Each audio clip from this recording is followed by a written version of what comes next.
Welcome, welcome, welcome. Southeast Iowa Union Prep Sports Plus for October 1st, 2025. The first show of October. Happy October, happy ESOPtober for all of you who work at ESOPs like we do. We're powered by who, Jack? Fairway. Fairway Food Stores. Go there. This is the time of year when you switch from going to Fairway to get your lunch meat and your picnic equipment, and you instead you're getting some warm stuff, some soup. Maybe stack up the soup.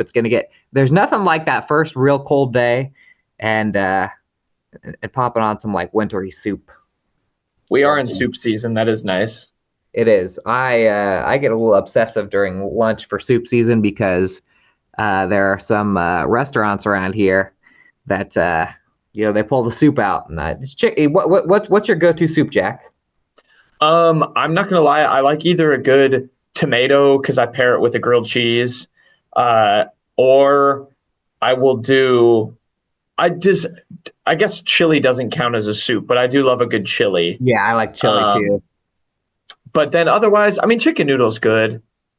That's The always classic, a right? go-to. But I like tomato soup. Tomato soup's good. I'm boring. Tomato guy. Yeah, I think I'm more a chicken noodle guy. I also like chicken tortilla soup.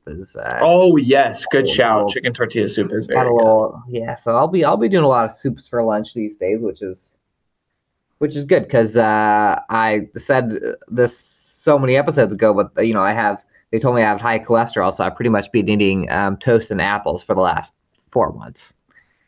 So much so that I used to eat all of, like a bunch of fast food, and now if I eat fast food, I feel sick afterwards. That's how long I've been eating toast and apples. So I guess that's what your body's supposed to do, is reject the greasy foods. It's a weird feeling. Right. We're gonna talk a little football, a little volleyball, a little tennis, and a little cross country, as we have been all fall. Before we talk about the games, obviously we had some horrible news this weekend. Everyone pretty much watching this probably knows that Washington senior Carson Ryan was lost in a tragic accident. It was a surreal text for me to get because I had just covered Washington on Friday night. And he played in that game, obviously, in Mount Pleasant. So obviously our thoughts and our hearts are with the Washington community. I've been super impressed with, and I know the Washington community has been thankful for the other communities around here that have done, they did the Black and Orange Day. I saw that a place in MP that he liked to go to switched they have the name of the day. They did a thing for him, the Carson name of the day. So I don't know. It was a tough situation for us, obviously, because we know him from sports, a lot of sports. When he was younger, he was a cross country kid. He's always been a track kid, and then he's been on the football team this year. I was at Mid Prairie game one in Mid Prairie. Washington Mid Prairie. He made two. He basically had a season's worth of special teams big plays in about 5 minutes because he had a fumble recovery, a pop-up ball that he ran and grabbed, and then he had a that was on kickoff. Then he had a kick return touchdown, and so it was. So I don't know. It was. I don't know. It's hard to find the words. It's a situation that Jack, you knew we've had a couple of these before. I've been here for 10 years, so every once in a while, something tragic happens. So, just want to say where thoughts are with Washington. I'm glad that everyone has kind of given them the space to heal. It sounds like homecoming stuff is they postponed the Sunday stuff, but they will be having the game Friday and all that. So I know it's a tough time pretty much for everyone. Yeah, absolutely. I agree with what you said. I mean, I live in Washington, and the support has just been unbelievable. I mean, I went to the vigil to cover it for the paper, and I think they said they gave people maybe 3 hours notice. It was like a 6 p.m. vigil, and they put a post out there at like 2 or 3 in the afternoon, and it felt like the whole town was there. I mean, the entire home bleachers were packed full of people, and I know the GoFundMe has raised a ton of money that's been out there for him and his family, and so that's been super wonderful to see. So it's obviously a super sad situation. But it has been great to see all the support. Like you said, I saw pretty much every school that we cover post something on Facebook, do some sort of day, to honor. I was at cross country yesterday. We're going to talk about it. Waco, their team was wearing orange headbands and wristbands in support. And I asked one runner about it, and he was like, "Yeah, he was really close with a lot of people at that school and too." So, yeah, it's a very, very sad and tragic situation, but. It has been very admirable to see the community and how it's come together to try and heal through it. So, we just, hope to keep doing that. And I'm glad we at the Union have been able to tell a little bit of his story. I just hope that the support can continue to be strong, because it definitely has been so far. And again, like Andy said, our condolences are with him and his family and friends at this time. For sure. And I know it'll be a little weird to, the transition when something like that happens back to the normal competitiveness of the football season and stuff like that. Fairfield and Washington is this Friday, which is one of the biggest nights of our entire year. And I know it's kind of a weird mix of emotions, but he was a state track competitor. Really good runner and football and stuff. And so it's just, it was a crazy thing to see and a really sad event. But we're going to try and talk a little. So it's going to be weird for me to talk about the Mount Pleasant Washington game. In hindsight, it was weird for me to do the story afterwards because it happened so soon afterwards. But I'm just going to talk a little X's and O's about the game on Friday. We set it up last week where Washington, Mount Pleasant, one of our big rivalries, obviously one of the biggest in Southeast Iowa. Washington had beaten Mount Pleasant for I have the amount of days in the story, but since 2000, Mount Pleasant beat Washington in 2008 in football. 2009, Washington won, and then they had a few years where the state redistricted and it kind of messed up the rivalry, so they didn't play a couple years. And then every year from 2012 until Friday night, Washington had that holdover in Mount Pleasant. And for the first time since 2008, a Mount Pleasant victory over Washington, 44-20. That score looks a lot worse than it was. It was exactly basically what I'd expected, with the kind of grounded out physical battle, besides a handful of plays, big plays that went Mount Pleasant's way. So it was Washington actually scored first. Washington led 7-0 and 14-7, both on Cale Williams touchdown runs. A few minutes left in the second quarter. Stuff started to kind of flip Mount Pleasant. Stuff started to flip Mount Pleasant's way. Don't worry, I got. He's very excited. That's about the right when the flip happened. Yeah, I saw him getting ready. Someone's slowly walking outside, and he's like, "Yes, here we go." Stuff started to flip Mount Pleasant's way. Griffin Jones had a kick return touchdown that was on a squib kick. He scooped it at the 25, and by the way, you can watch the entire replay on Mount Pleasant Live. And he spun away from a couple of demon tacklers and just kind of dashed towards the middle, then cut back left and brought one back 75 yards for a touchdown, which tied it. And then, Washington had short time to try and go get the lead right before halftime. And Asa Rose picked one off inside the 30. And so then Mount Pleasant had a short field again, scored. Actually, it was Jones again who scored. That made it 20-14 because they messed up the extra point. But so what was a 7-point lead for Washington was a 6-point lead for Mount Pleasant very shortly after. And then the second half, Mount Pleasant was able to get a field goal, which put them up 2 possessions. And for the whole second half, that meant that Washington was trying to get back into a situation where they could be down one possession with the ball. So they, Kale scored again to cut the lead to 3. So at one point, Mount Pleasant was only up 23-20, but they went right down. Oh, FedEx is here. They went right down and scored again. I see the FedEx truck pulling up. Somebody's got a package. I can tell you what, Jack. I'll take a short break from the X's and O's while this FedEx guy walks to my door. But your choice, obviously. But let's say you get married one day. Sometimes you have a wife that does a little online shopping at night. And so you're just sitting at home. All of a sudden, a plane from FedEx lands on your yard because there's so much stuff coming to your front porch. Plane. But actually, that looks like the neighbors. That's not even ours.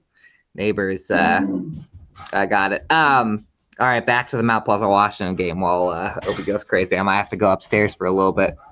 You know what? I'm gonna walk and talk. Because this FedEx guy is about to go one-on-one with the great one. Once he gets to this porch, watch this little tour of my house. Little tour. This is the kind of stuff you don't get in other shows, No, you're not watching First Take. Only a one of one. You're not watching First Take and somebody gets up and has to go into a toddler's bedroom to do a football report. But that's what you get with Southeast Iowa Prep Sports Plus. Anyway, where was I at, Jack? Was I at 23-20? Yes, right when it was flipping to Mount Pleasant. So Mount Pleasant was up 23-20, and it was a situation where Washington had to get a stop to get the ball back. Mount Pleasant grounded it out, scored. Just the way that the Panthers are in a good situation right now where they have a big offensive line, and then they have like 4 or 5 bigger kids that they hand the ball off to. And so they just, 3-4 yards at a time, went downfield, scored, and then 30-20. Actually, they scored, and then they got a surprise onside kick, which they didn't score off of, but that at least ate some of the clock. So now Washington's chasing 10 points, gets the ball back, and then 30-20, Brody Clark picks off a pass at the 25-yard line and takes it to the end zone for what proved to kind of be the play that ended all suspense on who was going to win. Mount Pleasant scored another time later on, but so a big win for the Panthers. That was a district opening win for Mount Pleasant. Statistically, it's funny because Mount Pleasant's now 4-1. And when I go to do the stories and I look at the statistics, there are no eye-popping stats because they do it with defense and they spread the ball around so much that they score 44 points and you're like, well, who had the big game? And nobody rushed for over 100 yards and nobody nobody received for over 100 yards. Big win for MP. A loss for Washington, but they can bounce right back if they can win this week or next. And it was a week. You know what? I've been here for 10 years, and I've covered Mount Pleasant, Washington for probably 80% of the games that have happened since I've moved into the area. And so after all those times watching Washington beat Mount Pleasant, it was finally the Panthers' turn to celebrate. Yeah, it's exciting for Mount Pleasant. I mean, off to a 4-1 start. I mean, this team is proving like they could maybe be the real deal. I mean, that puts them kind of in the driver's seat. Like the margins are so kind of thin and only a 6-man district. And with their overall record, like that puts them kind of in the driver's seat to maybe snag a second playoff spot. Like, they're only one game off Solon technically, as good as Solon is. So. Yeah, I mean, they've got some momentum for sure. Now, even so, Mount Pleasant's schedule also kind of works out well. They play Fort Madison, which has been tough, which maybe would be a good recovery game to where Fort Madison is struggling.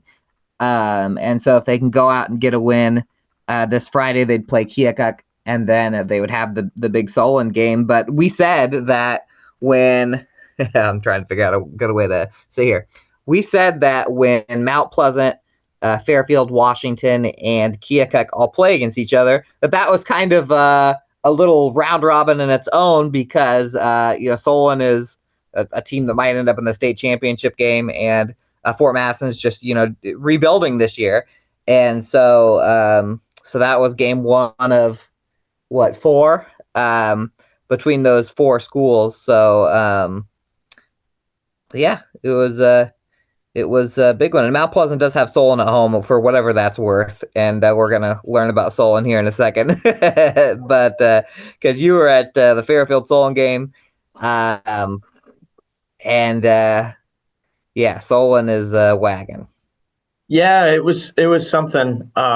So they beat Fairfield 77-0. Solon did, and it was pretty lopsided. As soon as I got there, I was at actually Pekin's game against Van Buren County for their homecoming, so I missed roughly the first two quarters of Fairfield Solon, and yeah, I got there. It was already kind of done by that point, and Solon, it was leading 41-0 by halftime. They won 77-0. Fairfield was down a bunch of players. I could tell their bench was already thin. They had to move the JV game, and they're going to have to do that again actually this Friday for Washington. Yep, I saw that because of player availability. So yeah, it was already a Fairfield team in a pretty rough spot, and Solon is just bigger, faster, stronger, has way more numbers, and they totally dismantled them.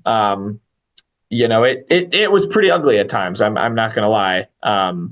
There was a couple of tough injuries. One kid, Liam Hunter, had to be stretchered off the field when I was there during the third quarter after he got just pile driven into the ground by some Solon defenders. And yeah, there's not really much X's and O's analysis if I can take away, frankly, Andy, but it was a game. It seemed like a combination of events that were not good for Solon. I will say their coach gave them, some of the young guys, some credit. They had Jackson Hollander and Owen Adam, who's a freshman, step in for Voss Richardson, who was out. They're starting Fairfield starting quarterback. So yeah, it wasn't easy. Zandrick Allison, they also lost him during the game to an injury. So it was a rough one. Solon is really, really good.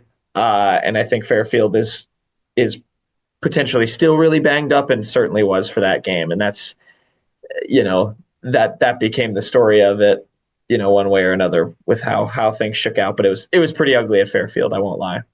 Yeah, it in any level of football, if you don't have your starting quarterback and best running or running back at least that gets the ball the most, which is Xander Allison, you're going to struggle. In high school, it's multiplied, and then when you're playing against the big dog on the block, it's multiplied by like a million.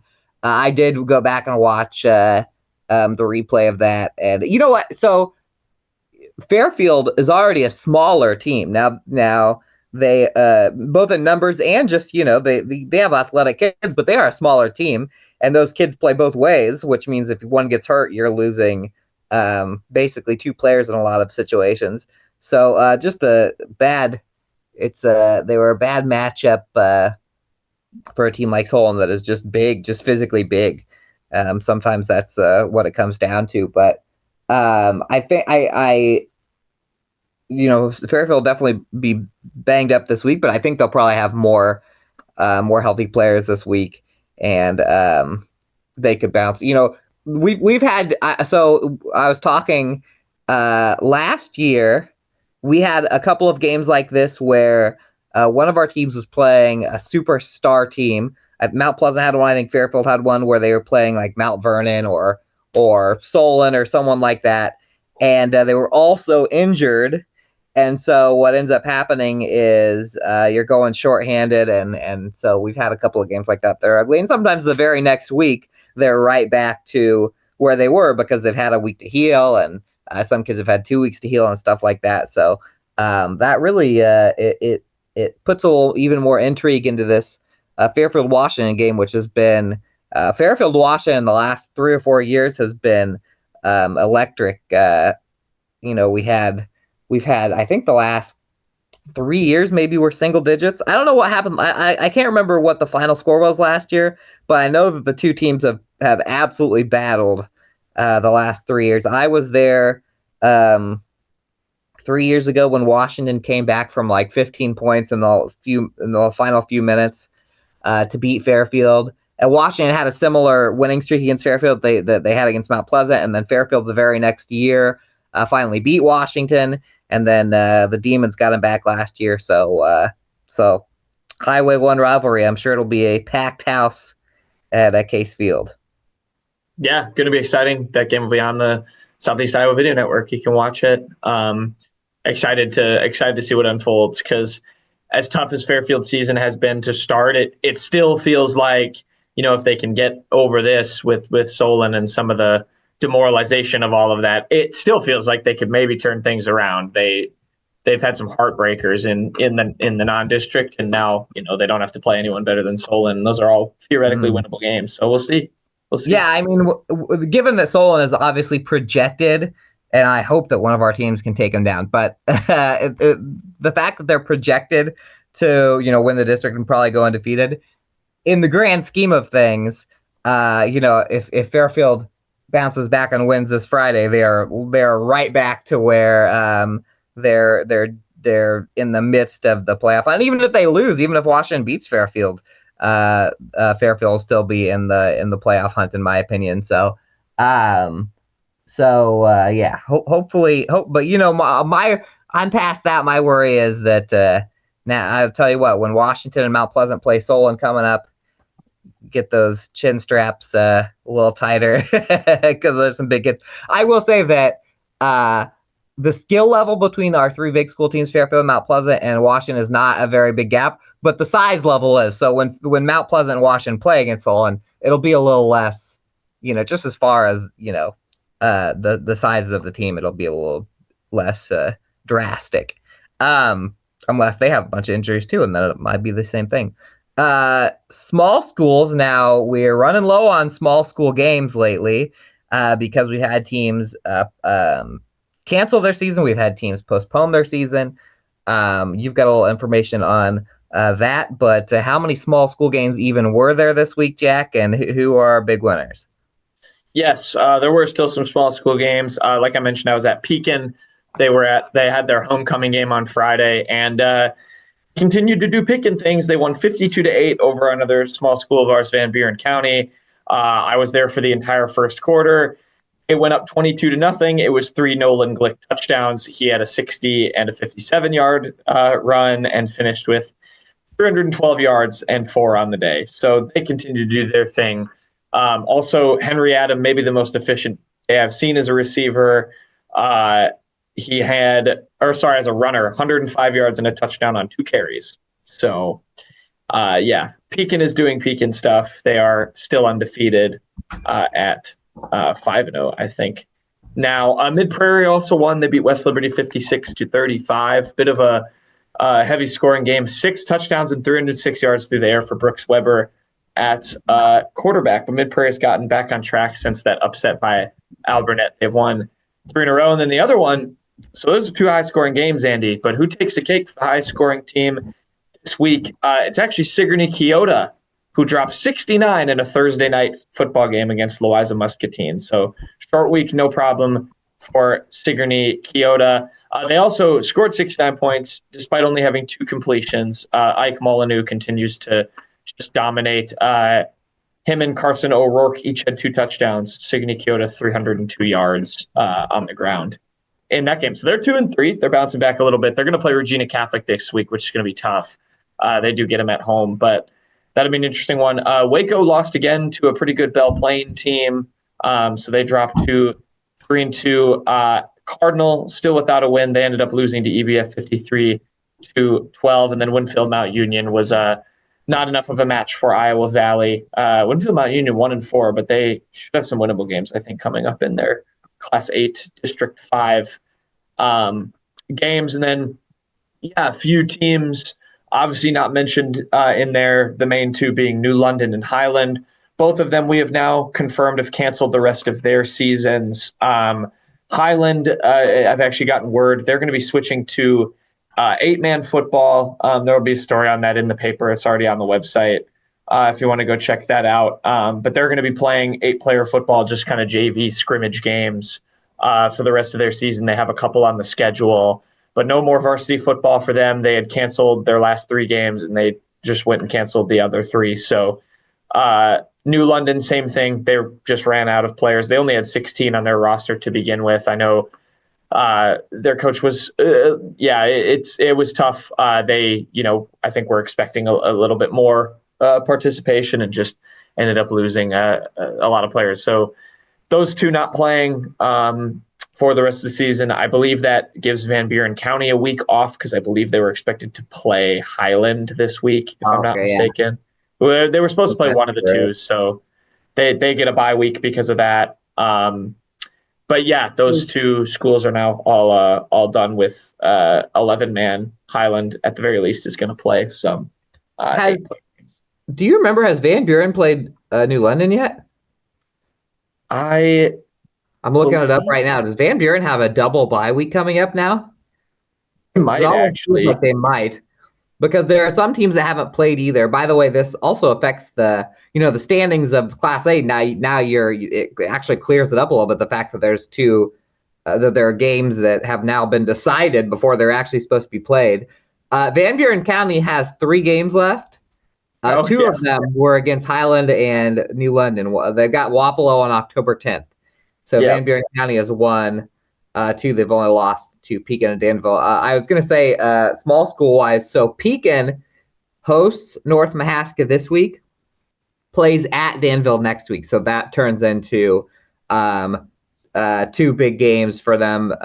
Basically, if they can win those 2, it's high seed in the playoff time. They still have to go at Columbus at the end of the year. But the math is Pekin's big games are coming up right here. So they've got a backloaded schedule. And then you said Mid Prairie's already back high up in the rankings. We'll have the rankings in the paper this week as well. So our teams and Sigourney Keota, those are all teams that are kind of looking like they're pushing towards a playoff spot. And then in Class 8 players, so Winfield lost to Iowa Valley, but because Waco lost, the team that beat them in the district, now Winfield all of a sudden, despite being 1-4, they kind of control their own destiny if they can win out by enough points because of tiebreaker stuff. So now Waco and Winfield are both kind of bubble teams for the playoffs. So that's where we stand right now with the smallies as far as playoffs. Indeed. Yeah, it's going to be an exciting finish to the season. We'll see how some of these small schools do. And a little bit of a bummer for VBC. They only technically have 1 game left. So, yeah, that really is. You knew that somebody had to get the short of the straw where the schedule is like that. And it just happens to be Van Buren with, I guess they can pull all the stops out against Wapello. And luckily, Wapello is Van Buren's homecoming night. Well, they might have moved it because they did, I believe. I think Columbus, Danville, and Van Buren County have all had to move homecoming as a result of the. You know what would have been funny is if they would have already played like Powder Puff on like the Tuesday of homecoming, then they had to move it, and there was a rematch a few weeks later. There you go. But that's how things stand right now. A little murky, but you can see that we're mathematically we're gonna have a couple of playoff teams. It's just. Got a few more weeks to figure all that out. So, that's what we got for football. That was a long football segment. We come back, probably a little shorter volleyball segment because I know that all the SEC games were 3 sets last night, and we'll let you know how it went. So we'll be back.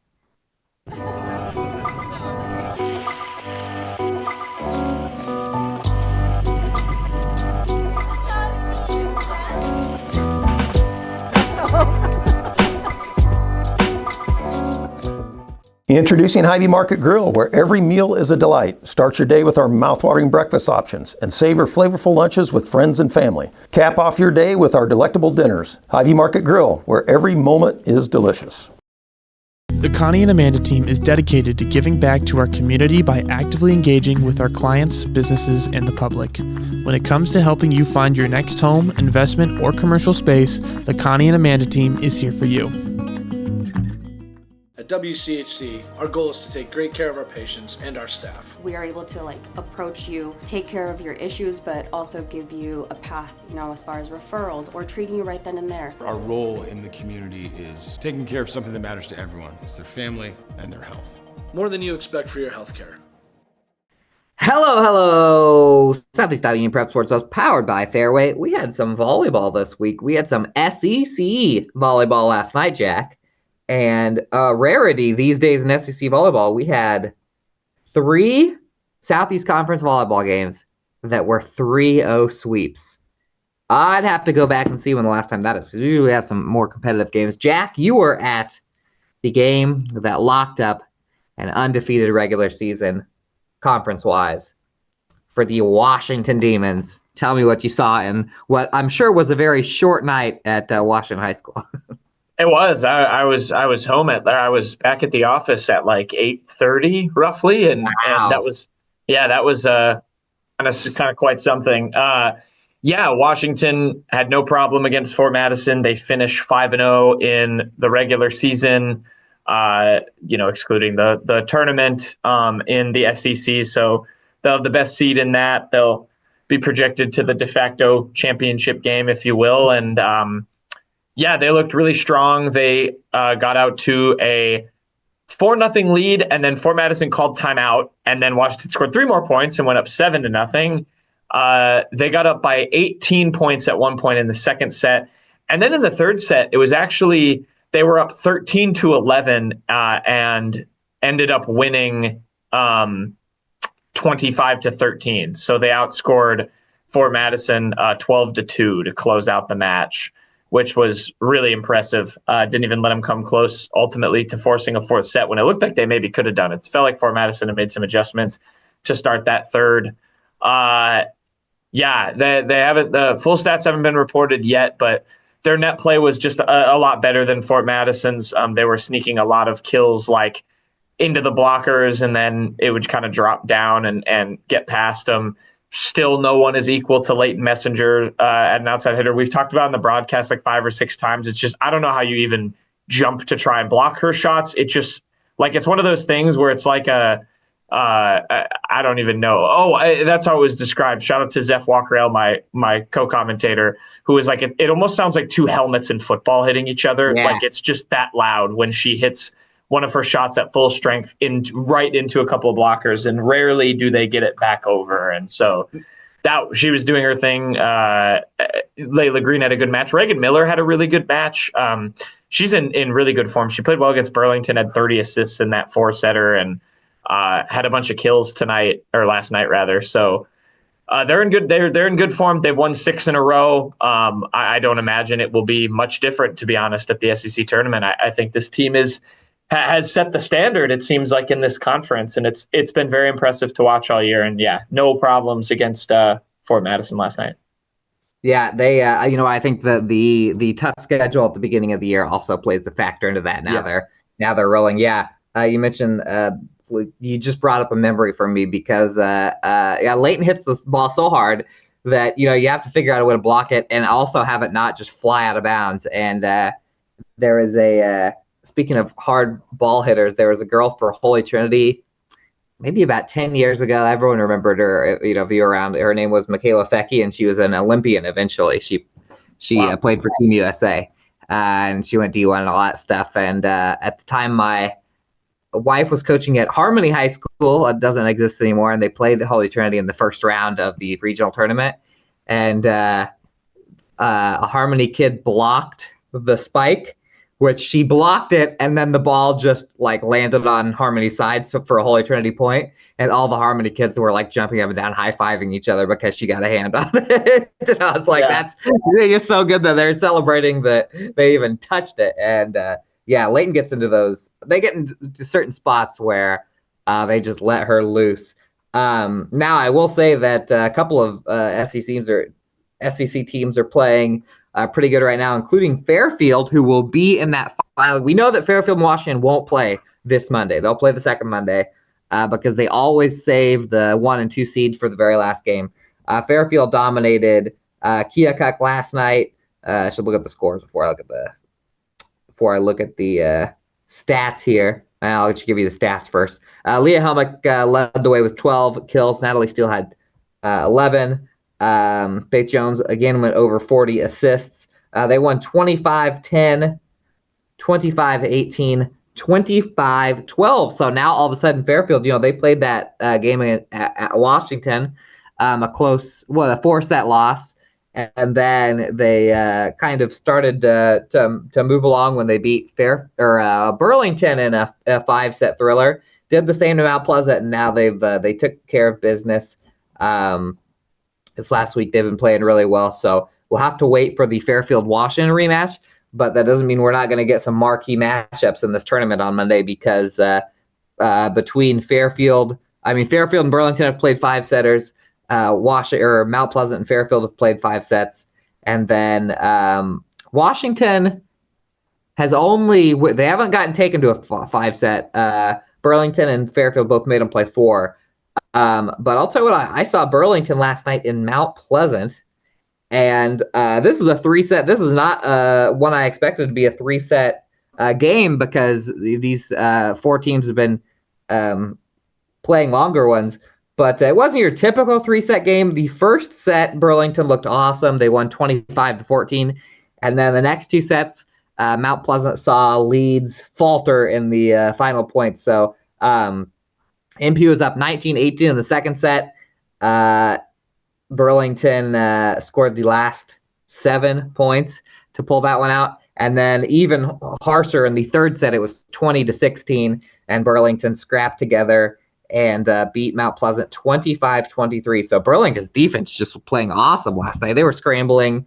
Like crazy, like I've seen Fairfield and Washington do, where there were balls that looked like easy kills that went off a dig, and then somebody ran 100 yards one way and saved it. And so Burlington is kind of a sneaky volleyball team, in my opinion. It's the one of the 4 that have been looking good that isn't our team because we cover Mount Pleasant, Washington, and Fairfield.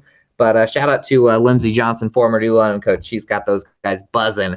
And they do have a little bit of an advantage in that one of the days is at Burlington. So I guess if you're Mount Pleasant, Washington, and Fairfield, you're hoping you don't play Burlington the first time around so you don't have to play them on their own home court. That's what I would be hoping. I suppose so. After that. Yeah, Burlington's the only team that's taken a set off Washington in those last 6 matches that Washington's won. So, really? They've swept everything except Burlington, and that was at Burlington. Washington's 4-set win. Fairfield battled them pretty good, but I don't know, the SEC tournament. It is a wild one. I can tell you those 2, Fairfield and Washington, have played 2 years ago. The championship was at Washington. Washington was the 1 seed, and they were the 1-2. It was like this, where they were the 1-2, but the second game was at Washington, and Fairfield beat them in Washington, which kind of ruined. That was going to be the big day that Washington won the conference for the first time. And then the very next year, they didn't play. Last year, they didn't play in the final. I think Washington played Burlington in the last match, but they did play Fairfield. No, maybe they did play Fairfield in the last match. Either way, they played him in a 3-set thriller over at Burlington. Maybe was the second day last year, and Washington got that big win finally to celebrate and finally be the conference champions. So if Washington and Fairfield make it to that game without losing, it will be a clash of the Titans.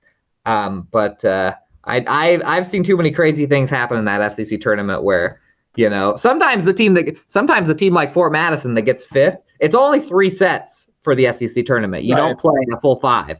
And so stuff can happen. It's different. It's a tournament. And so there's balls flying. There's fans everywhere. You're playing on a different court. And sometimes it only takes a little lapse before you can see an upset. So we'll see. We'll see how our 3 teams can can handle it. It's one of my favorite events. Jack or myself will be there both nights. We guarantee it, as long as we don't get kidnapped or something. And that's it. Oh, and speaking of tournaments, so we had a couple of teams make the Super Conference tournament. Jack, you saw what is looking like our number one, well, not our number one small school team, our number one Super Conference team in Van Buren County. Tell me about they looked pretty darn strong. In fact, won a game in the SEC or SEISC finals this week. Yes, they did. That's the furthest they've gotten since 2020, when they reached the final. Actually, when their coach was a player on the team, it was really impressive. I went to their pool play portion, which ended up being at West Burlington. They won all 3 matches, including a 3-set winner in West Burlington against the hosts. They won that. Match, and then got to advance to the finals and beat, I believe, Mediapolis in that first round. They did 2-0, and then lost to the eventual winners, which was Holy Trinity, in the semifinals. But did also lose to Wapello in the 3rd place game. But taking 4th, definitely a strong performance. It's pretty impressive.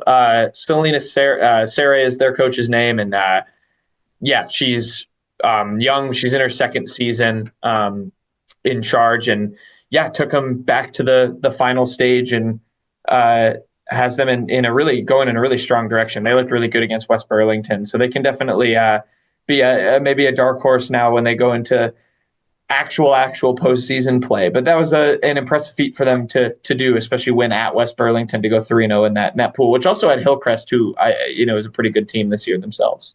Yeah, by the way, Van Buren is a 2A team, so it's a weirder. They'll be playing in a different grouping, them and Cardinal. So you mentioned they played Mediapolis. That's who they beat in the Super Conference tournament when Selena Sayre was a senior. Yeah. At that point in time, Mediapolis and Van Buren County both had those classes that were like super good athletically. So they played in basketball and in volleyball. And I remember that became quite the rivalry. Actually, I remember that they were so good in volleyball that they went to state, and I remember being there at state, and then the same guy, Matt Zietler, shout out, who coached their volleyball team, coached their basketball team. And I remember Selena Sayre, who coaches the volleyball team, I remember hearing her tell him that there's no way she's playing basketball because she didn't like basketball, and then went to their first basketball game, and there she was in the they made sure everyone could play. So they played Van Buren and Mediapolis had a nice little rivalry, and they played the regional final or semifinal at Washington, I believe, and it was a packed house. There was a regional final because neither of them went to state basketball. But anyway, I saw Winfield Mount Union, which is they went to the tournament. They didn't win in the finals, but they got by with the 2nd place finish at New London. They beat New London. They beat Danville. They beat New London, and even had Holy Trinity, eventual champion Holy Trinity, it was like 17-16 in the first set. And just like the SEC, it was a 3-set, and they were really going back and forth. And more impressive than that is that they recently lost their leading hitter, Kinley Buffington, who led them in kills before she got hurt, and so they're even shorthanded right now. And they were playing good. Ashley Vanghouse, my wife's running buddy, is the coach at Winfield, and this is her first year coaching. And she took the Wolves to the Super Duper Conference Final 8. So that's really cool for Winfield Mount Union. And then here's some news, which we don't have the breaking story on. Let me look at my emails. Let me look at my email, Jack. No, still don't have it, but I'll just tell you. Ashley, here we go. Sorry, low network because I switched my thing. So Ashley Vanghouse took over at Winfield Mount Union for David Peart, who a lot of people know has been Winfield's coach forever. Waco has just recently had their coaches leave for the season, and they had to pull out of the Super Conference tournament. Did we talk about that last week, Jack, that Waco is pulling out of the Super Conference tournament? on the show? I believe we talked about the sites changing, which is why they had to have it at West Burlington, because it was originally supposed to be hosted by Waco, and then you're right, coaches pulled out. They paused the season, which forced them to pull out of that tournament. So a little bit of drama. It was a quick pause, and because last night I'm just sitting at my game, and I thought, let me see what's happening over at Waco. Let's see if Waco is playing today. We hadn't heard anything on the coaches. I look up, there's Waco playing. They played 3 games. In fact, went 2-1 last night. So I was on Varsity Band. I clicked and said, well, who's coaching them right now? And what a duo. David Peart, who was just the WMU coach and just kind of retired from that, and is back on the sidelines for Waco. He has Laney Graber, an assistant, and Waco fans. Laney Graber was a major part of a very good Waco volleyball team that went to the Super Conference Final 8 one year, and I think they won the North, or they got second in the North one year. No, they were in the South. They were in the South because Waco switched to the South for a while. That was when Laney Graber was one of the players. And the South is stacked because they've got Holy Trinity, they've got West Burlington, and Waco had some big years with her as their big blocker down low. So I kind of like the direction with those two. Those are 2 pretty big names to get last second. So they won 3 games last night. Only loss was to another Union area team, Keota, 28-26, 21-19. Wait a minute. Yeah, Keota beats Waco. So now that we've got the Super Conference tournament out of the way, the volleyball, I mean, we'll have the SEC next week. It's getting pretty close to when they put the regional brackets out. And that's when Jack and I will be everywhere covering these volleyball games. So, and I'm sure that we'll have, especially in 1A, we'll have our teams playing against our teams in those games. I promise that they're going to at least make 2 of our teams play against each other. So some nice intrigue there. Yeah.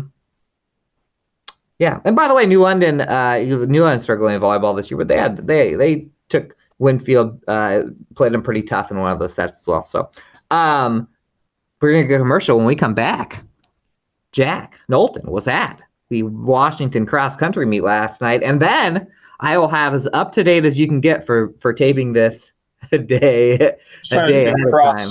XC, I don't know. XC, I've got a story for you guys in the break, only for premium subscribers, which is only Jack and Peter, about that. But we'll talk a little tennis as well. So we'll be back. Attention Hy-Vee shoppers, introducing Hy-Vee Perks, your ticket to exclusive savings and rewards. Access exclusive perks, prices, earn gas discounts, and unlock special deals. All this for free. Join Hy-Vee Perks today and start saving.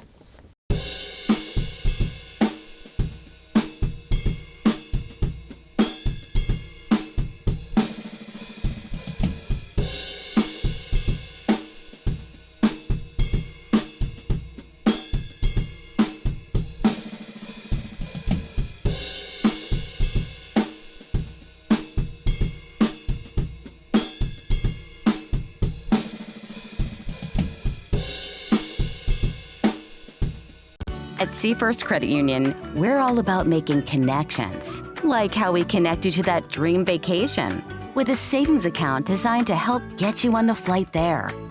Connect with Seafirst today and see why together is better. Hey, you want to see something really scary? 3, chills, and things that go bump in the night.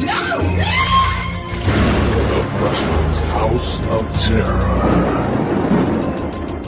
Family-friendly Halloween treat. Visit the Midwest Haunted Rail. Unlimited rides on the Ghost Train, trolley, and carousel, blow-ups, and carnival ride, all for one low price. Kids 4 and under free. Scare up some fun at Midwest Haunted Rails, McMillan Park, Mount Pleasant.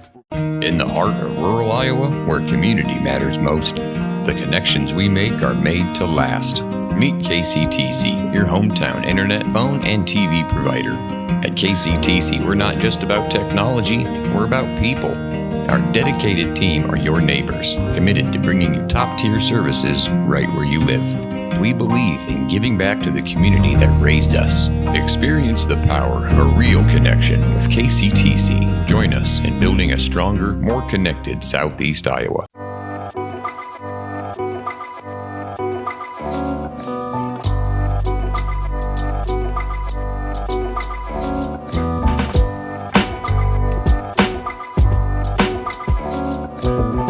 Southeast Iowa Union Prep Sports, plus a little cross country, a little tennis. My hair's going crazy.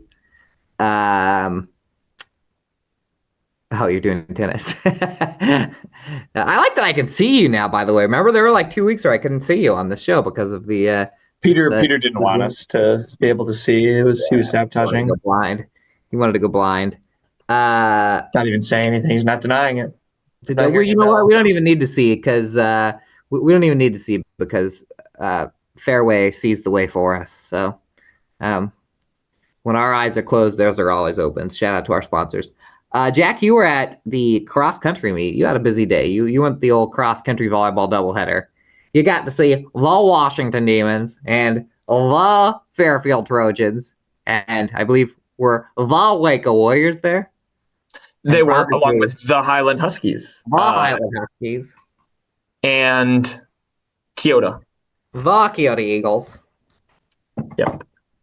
I had it right. Yes, I did indeed. And it went very well. Andrew Rees was the headliner. He won the boys' race for Washington. 16:11 was his time.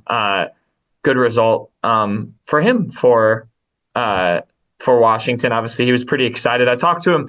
I feel bad. I should have given him more time. I talked to him pretty quick after he got done, so he was kind of huffing and puffing through his interview. But shout out to him for giving me a couple of minutes. And yeah, he was very excited. I think he was very excited to win at his home course, and was going pretty head to head with, I have to remember who it was, Jude Dykstra from Waco, who finished 16:26, which it sounds like, I mean, Andrew Rees finished a fair bit ahead of him, but they were neck and neck for most of that race, heading up that final hill where then they turn around and come down there at the Washington golf course and country club. And they were neck and neck. And then all of a sudden, Andrew came over the final crest of the hill and Jude was nowhere in sight. So he kind of lost him in that stretch right before the final stretch, if you will, and ended up winning. So that was very exciting. Team-wise, Fort Madison dominated. They got third and fourth, I believe, overall. I can make sure. Yeah, Riley Tripp got third. Hunter Wiggin got fourth overall. So yeah, it was third and seventh. So yeah, they won the team race over on the boys side, and then the girls side, Fort Madison also won. Marion actually got second. Washington as a team got third. Iris Dahl had the best performance for Washington. She finished second at 19:14. Emma Horick finished 10th, actually. She was in the top 10 as well for Washington. So good race for them. Keokuk, Fairfield, Lone Tree rounded out the girls' result. And then the boys, it was Fort Madison, Waco, Washington, like I mentioned, top three. And then Keokuk, Fairfield, Burlington, Lone Tree, and Highland were ninth. Hey, shout out to, you said you were talking about that battle between Andrew Rees and G Dykstra. I just wanted to shout out to that is a battle between a waiter and a movie theater popcorn attendant. Both of whom have served me well in the last. We went out to eat and Andrew was our waiter, and then Jude. I saw Jude like 7 times on Saturday because he works for the movie theater, and my wife just kept forgetting her stuff like the keys and then the phone, and so I kept going back. And kids went to see the Gabby Cats movie. Shout out Gabby's Dollhouse. Oh. Girls very love nice. Gabby. So yeah, shout out to those two. They're student athlete workers. And I wanted to look up because mentioned how well Andrew Rees has been running. Currently ranked in the top 20 in 3A. Number 20, he's our top 3A runner, our only ranked 3A runner. There you go. Did you talked about the girls? Talk about the girls? Yep, Iris Dahl finished second. Talked to her after as well. And Avery Rump from Fort Madison won overall. Dahl 17th, Rump 11. Now Iris Dahl and Avery Rump have both been state place winners in 3A cross country. By the way, Mount Pleasant ran over in up in where was that? Williamsburg. Williamsburg.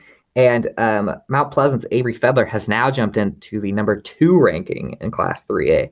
She was 3rd behind those Pella girls. She has now passed one of the Pella girls, the defending state champion, Marissa Farabee, who usually runs the course and then goes and gets lunch and then comes back before the second place finisher. Is still number 1. But watch out, you got someone on your heels. We haven't talked about the cross country rankings too much on the show, so I just pulled them up so I could roll through them real quick. Who is the next highest freshman in that ranking on the girls' side? I'm curious. Oh, good question. Good question. If there even is one. There's one. There's sophomores. 25, a girl from Clear Creek, Amana, Allie Seidel, and there's one more at 27th, a Des Moines Christian girl. But other than that, Avery is way ahead of the other freshmen, and there are a lot of juniors though. Of those top 5, there's a senior, the girl from Pella who's the defending champ is a senior, and then Avery, and then 3 juniors, and then the other top seniors are Avery Rump and Iris Dahl. Number 6 in the girls' rankings for 2A is Brooklyn Stutzman of Mid Prairie. Now Mid Prairie is like the most balanced cross country team you'll ever see. So defending champs right there, got a good chance this year. In a 1A, Jude Dykstra, number 6 right now for Waco. And then we also have Lincoln Bainbridge at number 12. Lincoln Bainbridge of Van Buren County. Cole Milken, the Fairfield race. Yep. And then Cole Milken, number 27 for Pekin. 1A girls, Chloe Glosser of Pekin, number 3. I believe she got 3rd at state last year. And Marie Yoder, Hillcrest Academy, number 28. So just a little update because we're getting pretty close to conference race time, pretty close to state qualifier. And that was also an excuse for me to waste just a couple minutes just in case, because I am tracking the girls state tennis tournament, which I'll go into now. We have 4 qualifiers. You know that if you've been reading the paper and watched the show and follow us on Twitter, because we talk about it. So I'm going to talk about, a sad day on Saturday at Fairfield Middle School as Fairfield and Central DeWitt in the team tournament. Both these teams should have been in the state team championship at state, but Eastern Iowa was good at tennis. They ended up playing each other in the regional final instead, and devastating loss for Fairfield, 5-4. Singles went 3-3, lasted 2 hours just for the singles competition. Wow. Fairfield got wins out of Rhea Ross at number 3, Pujita Mukadam at number 1, and Faven Gabriel-Merriam at number 6. And that one ended after everybody else's. So there was a crowd, and that went down to a 10-point tiebreaker. Rhea Ross's also went down to a 10-point tiebreaker, and Natalie Steele fell in a 10-point tiebreaker. So there were three games that went the distance in singles. Then doubles. So it was 2 out of 3 with doubles, and whoever won was going to state. Rhea Ross and Soraya Yamaner, who are currently competing at the doubles tournament at state up in Iowa City, they won, but the other 2 doubles teams fell, which means the team race and the team season for girls tennis is over. Sad stuff there. And I was hoping to waste enough time to where I could tell you what happened in the first round of the state singles and doubles tournament, because as I speak right now in Iowa City, you've got that team, Rhea Ross and Soraya Yamaner at the doubles tournament. You've got Natalie Steele and Pujita Mukadam in the singles tournament. They are playing as we speak right now, as I talk. They're serving, they're returning, they're backhanding.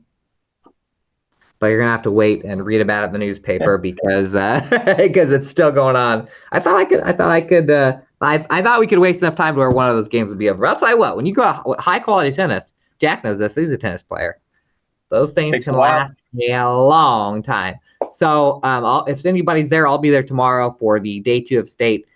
Keep your eyes peeled for next Tuesday's paper, which will have results from that one, along with all the football results, volleyball, all sorts of stuff.